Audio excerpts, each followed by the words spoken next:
investitorët e huaj vinë në Shqipëri për të ndërtuar rezorte të cilat janë për shumë të pasurit dhe përpunojës nga Pakistani, nga Bangladeshi apo nga Filipinet, sepse duan t'i paguajnë shumë pak, është një ide që nuk ka asnjë lidhje me realitetin. Është gabim i madh që të fritet në këtë mënyrë, edhe është një gënjeshtër e madhe që të mendohet në këtë mënyrë. Spari, ne nuk është se kemi një numër të madh investitorësh të huaj në turizëm.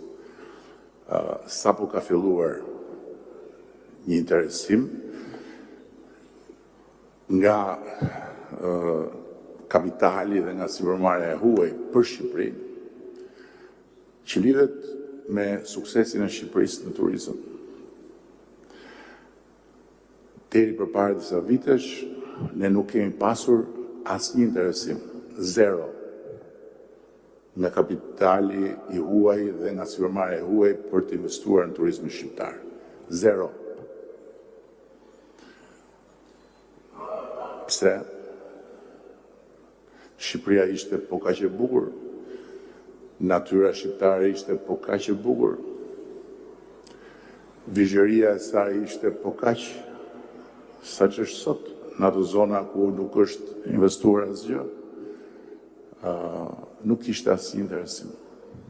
I pari interesim që pastaj u materializua ishte interesimi për portin turistik të Durrësit.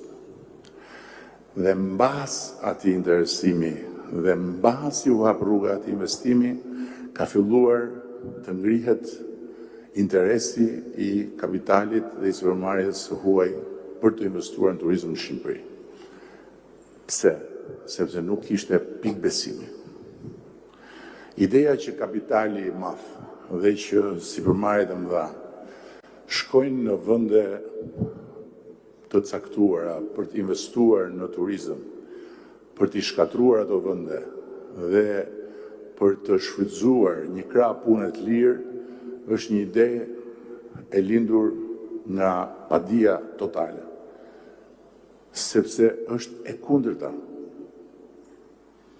Nuk ka prova që kapitali i huaj dhe sipërmarrja prestigjioze ndërkombëtare të ketë luajtur rol në shkatrimin e natyrës apo të jetë